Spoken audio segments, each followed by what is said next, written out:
It's busy. There are 99 days to go until England kick off Euro 2022 against Austria at Old Trafford. Sarina Wiegman has named her squad for next month's World Cup qualifiers, though, against Northern Ireland and North Macedonia. So let's start with the goalkeepers there. No surprises there. Mary Earps, Hannah Hampton and Ellie Roebuck all called up. Wiegman has named 9 defenders in her squad, with Chelsea's Millie Bright, Jess Carter, Niamh Charles called up, with Manchester City's Lucy Bronze, Alex Greenwood and Demi Stokes. Arsenal duo, Leah Williamson, who acts as captain most of the time there, Lotte-Wubben Moy also in, along with Rachel Daly.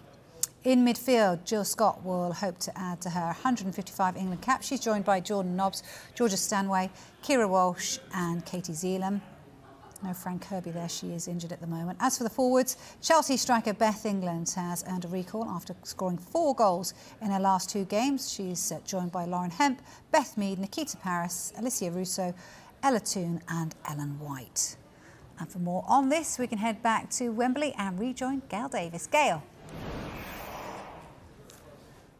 Yes, thanks very much, Vicky. Very good afternoon. England's head coach Sarina Wiegman is with me. And Sarina, before we talk about your squad, it is 99 days. We touched on it, didn't we, in the presser, that sense of excitement, the sense of something huge. I mean, how were you feeling yesterday? Was everybody on the phone to you, desperate for tickets?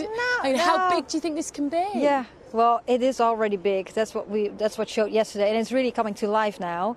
So many tickets sold already, and it's only March, so that's really nice, and it's going to be even bigger. That's what we expected, but now it's really coming to life. Were you in the country when England's men played in last summer? Did you get a sense of how much this nation loves a big sporting occasion?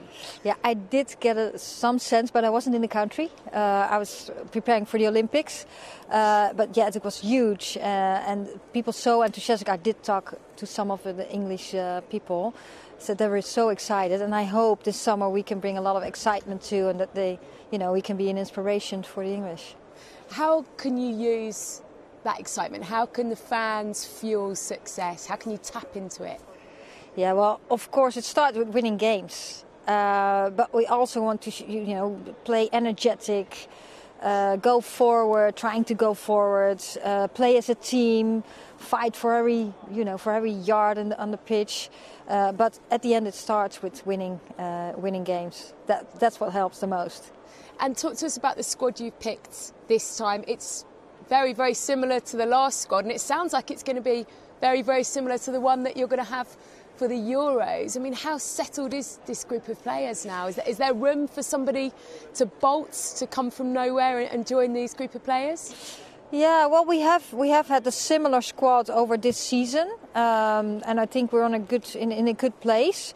Some players are injured, coming back from injury, so that takes time, and we'll see how they go. It starts with performing then, and well, first being fit, then start performing and recover well.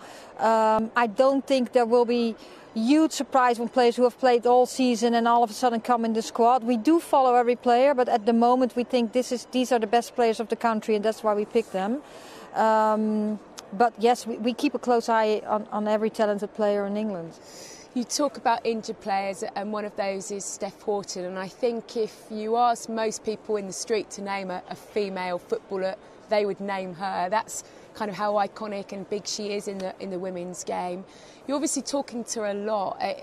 What sort of mindset is she in? How desperate is she to be fit for a home Euros? And how much do you want and need her in this squad for the summer? Yeah, I think she's in a hard situation at the moment, of course, because she has been injured almost this year. She came back in January, played some good games, and then got injured again.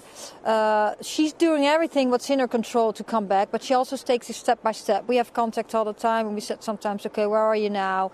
Can you take the next step in your rehab? And we keep in contact, and she needs a little more time, and at the end we'll see, is she fit, is she healthy, can she perform, and does she perform even when you have been out for a year? And she had some setbacks before that too. Can she perform at the highest level?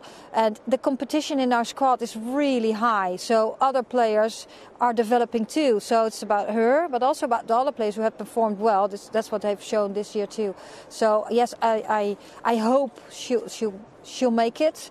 and she can perform well with the history she has and with the, you know, what she has brought the team before this period. Yeah, we talked about Beth England in the press conference. She's in a really good, rich vein of form for Chelsea, isn't she? And it's interesting because listening to what Mason Mount of Chelsea said, given everything going on at their club and how unstable it is, he kind of liked the fact he could park that and move to England and just concentrate on something else. Have you spoken to the Chelsea players? Have they got a bit of a similar feeling that they just find it like it's going to be a good thing to have a little bit of space away from the club because of what's going on? Yeah, well, I think what's going on that everyone has a hard time about that, you know, the war, and it's such a sad situation, so many victims. It's really sad. Well, and it touches Chelsea, of course, a lot. I do think the players, they've performed really well. In the women's games, they've done well. I think they really like and enjoy to come here and park it. But I do think they park it now too when they have to play games and they're going on the pitch. So far they've done a good job in that. We're here, we're just waiting to watch England men's final friendly before they're obviously Nations League and World Cup. Have you had a chance to kind of tap into Gareth Southgate very much over the past little while? I know you're at St George's Park a lot and his door's always open, isn't it, to coaches. Have you spent much time with him? Well, not much, but sometimes. So we meet, we have had some discussions, we shared some experiences about tournaments, about the home tournament, about the experience we had in our game. So yes, but as you probably know, we're really busy, so our roads don't cross that often. But yes, we have chats and it's really nice and we share things. Brilliant. Well, very best of luck over the next couple of weeks. You've got two World Cup qualifiers, 2 friendlies, and then it's for 3 real. friendlies. Yeah, we have 3 friendlies. Yes, and then it's the Euros. Yes. So hugely excited in summer. Very best of luck. I'm sure we'll always be speaking to you and following the Lionesses' journey over the next few weeks. Thanks for your time, Sarina.